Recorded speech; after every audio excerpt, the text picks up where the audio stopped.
Hi there, my name is Patrick Linfors, and I serve as the Scout Executive for the Garden State Council, Boy Scouts of America. We are so proud to partner with the United Way of Gloucester County and to participate in Operation Read Along. You know, the Scouts, we like to go camping. We like to go outside. And while I don't have a campfire going right now in my backyard, we do like to tell stories in Scouts around the campfire. And the story I've picked for us today is I Am Jackie Robinson by Brad Meltzer. And I picked this book for several reasons. One, I'm a big baseball fan. I love baseball. And if you love baseball, you got to know the story of Jackie Robinson. I also picked this story because it's inspirational. It's someone overcoming some amazing challenges. And frankly, every American should know the story of Jackie Robinson. And the other reason I picked this story is because it's written by Brad Meltzer. Great author, great series of books. You should check these out. Brad Meltzer rocks. So I'm going to share with you the story, I Am Jackie Robinson by Brad Meltzer.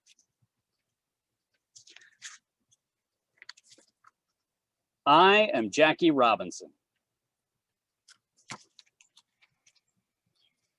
Sometimes it's hard to be brave.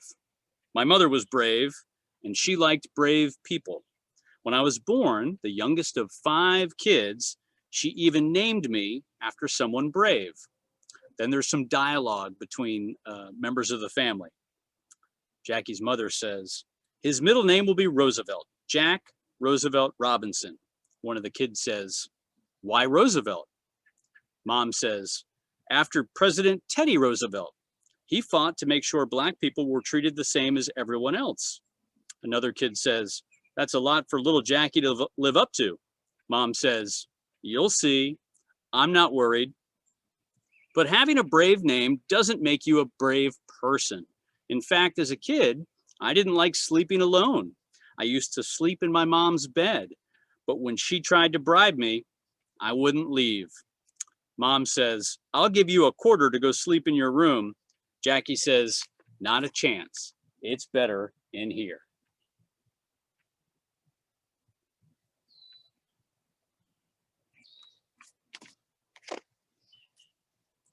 One of my scariest moments came when I was 8 years old. I was outside and a girl from across the street called me a terrible name. I was so mad, I yelled a name right back at her. Her father came running immediately. He didn't like it that a Black boy was standing up to his white daughter. We were the only Black family on our block. The dad says, what'd you call her? Jackie says, she started it. I don't remember who threw the first rock, but the fight was on, me versus her dad. Get him, Dad, the daughter says. I had a good arm, but no one wins in a rock fight. Eventually, the girl's mother came out and broke it up. Like I said, the world can be a scary place, but even as a kid, there was always one thing that made me happy. And when we turn the page, we'll find out what that is.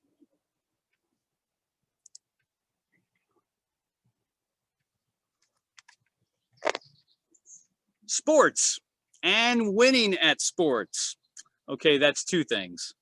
I loved playing everything. Baseball, football, basketball, soccer, marbles, even dodgeball. All the kids would get in a circle. White, Black, Hispanic, Asian, we all played together. The rules were simple. If the ball hit you, you were out.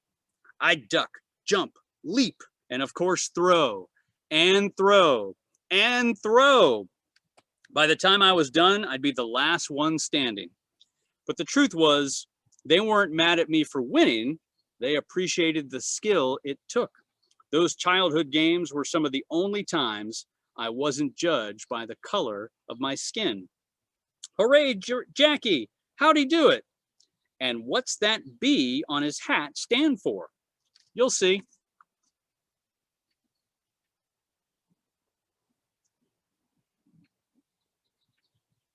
Jackie was a great athlete. Still, that didn't make all of my problems go away. At the local public pool in Brookside Park, you could only go swimming if you were white. If your skin was Black, they locked you out. When people complained, they gave us 1 day each week. Wednesday, every Wednesday from 2 to 5 p.m., they'd open the pool to anybody Black, Mexican, or Asian. One of the kids says, "Don't they know how mean that is?" Jackie says, "Trust me, they know." Another kid says, "Oh, come on, he even swims in his hat?" Another kid says, "Maybe the B is for buoyant." So you see there's a running joke here about his hat with the letter B on it. And if you don't know what that means, you'll soon find out. So how do you win when you feel like you're fighting the entire world? My mother, who worked as a maid, showed me the answer. Back then, we were so poor, we sometimes ate only 2 meals a day. To help us out, every Saturday night, the local bakery would let us take their leftovers. And the milkman, back when milk was delivered to your house, would give us whatever extra he had. One of the kids says, "It's a feast, look at all this food." Mom would say, "It's not just for us." Kid says, "What do you mean?" We weren't the only ones struggling for money. My mom took the extra food and shared it with all of our neighbors. Jackie says, "That's right. She even shared it with the angry guy who threw rocks at me." Mom says, "Would you like some extra bread?" That dad says, "Wow, thanks. That's very kind of you." Mom says, "I'm Mally, Jackie's mom." Dad says, "Nice to meet you, Mally." That's how we got to be friends with everyone in the neighborhood. It was one of my mom's best lessons. When you do something good, it brings out the good in others. Plus, the more our neighbors got to know us, the more they realized just how much Black and white people were alike. I learned a similar lesson from a local mechanic named Carl Anderson. He saw the group of boys I used to hang out with. We called ourselves the Pepper Street Gang. We were a bunch of poor kids. For fun, we'd throw dirt clods at cars and swipe golf balls from the local course. When he saw what we were doing, Mr. Anderson took me aside. He didn't lose his temper. Calm as he could be, he told me, "Jackie, I know why you're following the crowd. You're afraid they'll think you're different or chicken. But it doesn't take guts to follow the crowd. Courage comes from being willing to be different." What Mr. Anderson said that day, it got to me. With the help of my pastor, I stopped hanging out with the gang. From there, I threw myself even deeper into my favorite activity.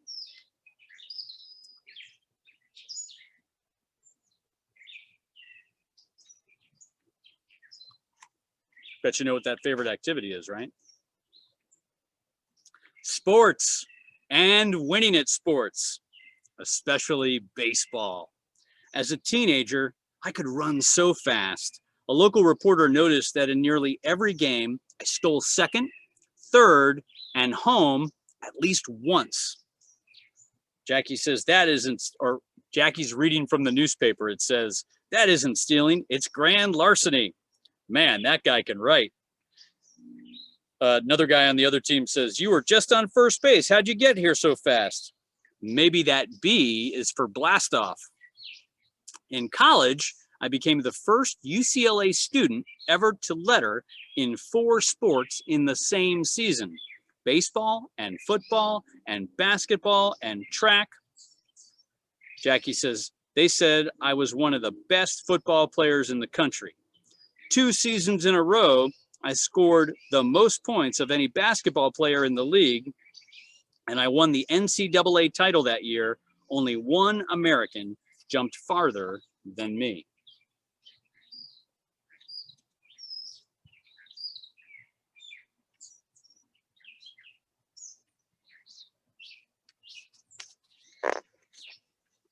But the same problems kept coming back. When the college newspaper wrote a nice article about me, one of my own white teammates purposely smashed into my leg, trying to injure me. He was mad that the article said something nice about a Black person. One teammate says to the other, looking at this pile, "Don't they know we're on the same team?" Jackie says, "Trust me, they know." By the time I got out of the Army, It still didn't matter that I was one of the best athletes in the country. If you wanted to play professional sports, you had to be white. Sorry, son, your kind doesn't belong here. Back then, if you were the world champs, it meant you were the white champs. In all of Major League Baseball, not a single team had even one black baseball player. Oh, and did I mention that if you were on a black team, the pay was worse, the food was worse, and sometimes the only place to sleep was on the bus. Gross. Is this food or goo? You don't want to know. But that was all about to change.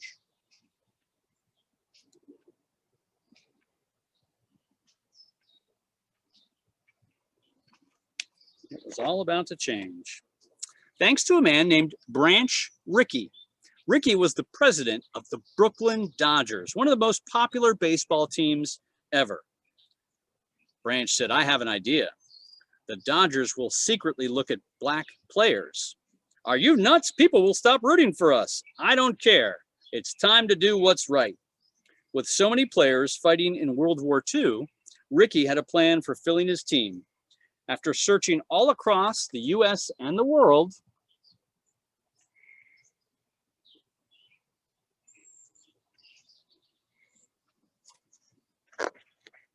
Branch Rickey found me. I'm Jackie Robinson. Nice to meet you. Nice to meet you too. I think you can play in the major leagues. How do you feel about that? Mr. Rickey told me that he knew I was a good ball player, but he wanted to know whether I had the guts.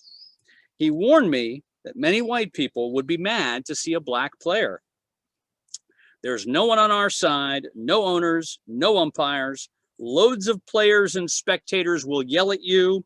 Pitchers will throw baseballs at your head, but no matter what they do, if you get angry, it'll look like you can't handle it. Can you handle it?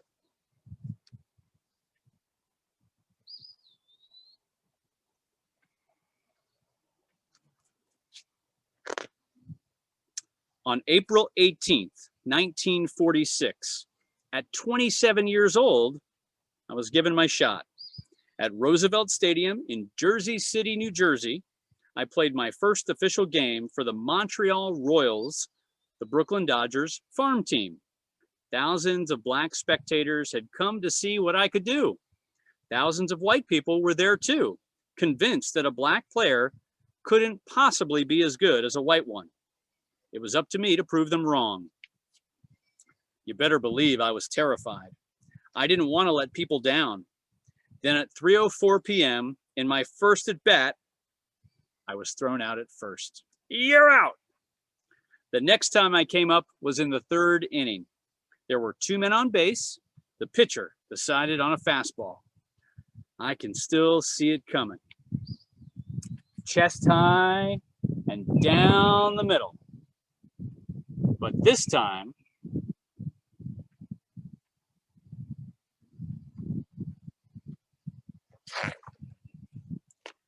crack! When the ball finally landed 340 feet away in the left field stands, no one could say that a black man can't play as well as a white man. Some called it a home run, and some called it history.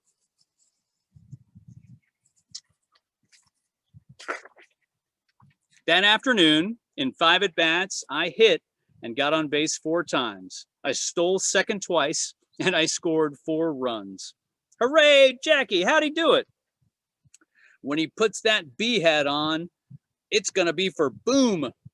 When the game was done, I couldn't get to the locker room because I was so mobbed by fans. Black, white, young, old, even the folks rooting for the other team, they were cheering for me. Still, that didn't mean it was easy. When I started playing for the Brooklyn Dodgers, lots of players didn't want me there. Pitchers threw fastballs at my head. Runners stepped on me with their cleats. Catchers even spit on my shoes. And they weren't just coming after me. They told me that if I kept playing, they'd hurt my son. Was I mad? Yes. Was I scared? Yes.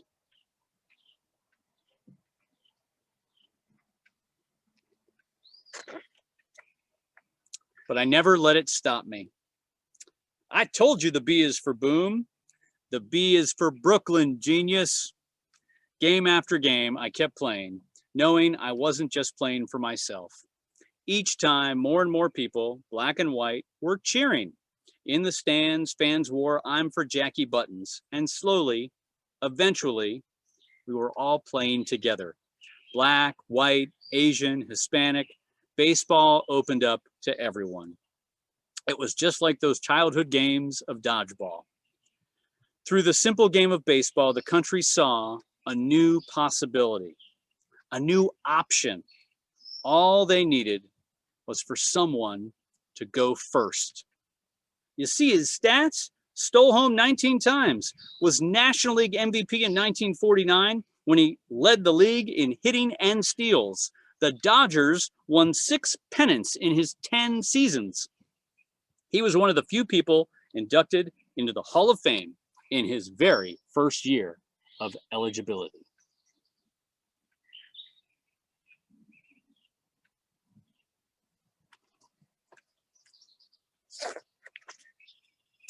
In life, people tried to scare me. They wanted to stop me. They wanted to make me go away. Why? Because I was different. Each time I wanted to fight back. But for real change to come, you need to lead by example.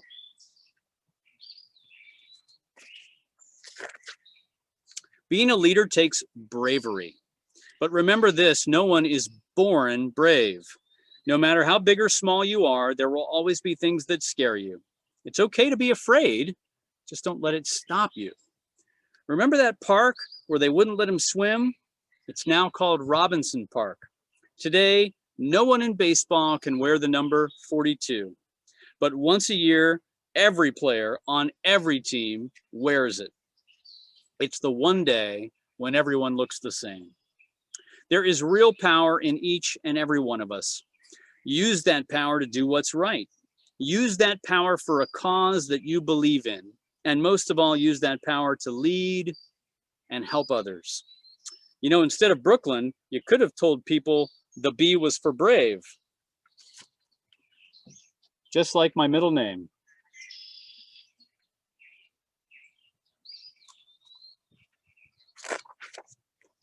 I am Jackie Robinson. I will always lead the way, and I hope you will too. When others see your example, they'll stand with you. It's the only way the world ever gets changed. Together.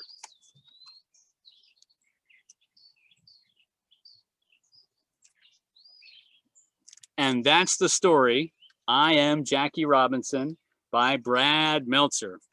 I guess one of the other reasons I love this story is one of the points of the Scout Law is being brave. And this is such a great example of being brave and showing leadership and true character in the toughest way possible. Thank you for the opportunity to join you for Operation Read Along. I hope you enjoyed I Am Jackie Robinson by Brad Meltzer. And if you're interested in learning more about Scouts, please visit beascout.org. Thank you.